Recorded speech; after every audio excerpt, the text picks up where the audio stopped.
So here's a question for you. If a hunter could get in a deer's head as far as a deer's needs, as far as his habitat needs, and could understand this, how would they see their private land differently? How would they hunt differently? This may be kind of corny, but so imagine yourself, in a deer walking through a property. And I'll relate it to food and a little bit of pressure. Um, I would say property A will be the untouched park-like setting that nobody's done any habitat work on, and pressured too much throughout time. And property B will be the perfect scenario, or a better scenario. I think property A, in terms of food, you'd be walking through, you know, the vegetable aisle at the store. You or me, right? We're walking through, and while we like vegetables, it's not the only thing we eat. So we're walking through. Okay, this is good. I'll eat some of this, and that's great. We're property B. Adding diversity to the property, I would say it would be more like walking through, I don't know, Golden Corral, right? You got cheeseburgers over here, you got salad over here, you have ice cream over here. You know, Again, spare me the corniness here, but it's Right. the diversity in the food type that deer are attracted to, just like us. I mean, I it's already been proven. You can go look it up. But so that would be how I compare the food thing, right? Just maybe like a monoculture on A, where there's not much of a choice of diversity, and then B would be lots of choices, different age of food, tenderness, palatability, all that. Then with cover, which is directly can be the food sometimes too in a timber setting.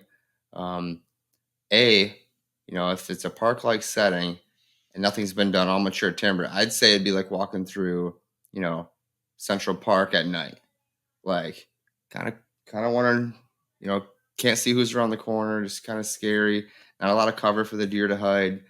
Maybe Central Park's great. I haven't walked through there at night, so I don't really know. But it would be like not feeling very secure, is what I'm getting at. And then property B, where you have, some hinge cut bedding areas, some TSI work, some sunlight, be like walking through, I don't know, like walking through a bank where everybody's, pretty secure and locks on the doors and everything else. Or like my kid's school, for instance, it's like a Fort Knox to get in and out of that place. And it's, feel a lot more secure. And the deer as well. If they have cover all around them, they're not in the wide open. You don't see a big buck walking through the wide open field at 10 in the morning very often, unless it's a rut. There's a reason for that. So, Yeah, think about what a deer needs, right? Obviously, food. You've got the security, and then we can throw breeding in there, which we can chat about later. But you can't control, I guess, the breeding on your property, but you could, I guess, set up where the does might be or where that might take place, right? But uh, yeah, I think if you're going to do all the improvements and add the diversity with the food and the cover, the does are going to be there. I guess I right. just kind of figured that as an automatic. Yeah, the does will be there for sure. Yeah, so if you've got a place like downtown Detroit, you're not going to walk through there probably at night. And Correct. just being honest about what would deer want? Yeah. What do deer need? Do deer have food for all year round, or just one time a year where you might see them on your property or not? Do they feel secure all year round as well? And really setting those up is the basis of a game plan for land management, right? Correct.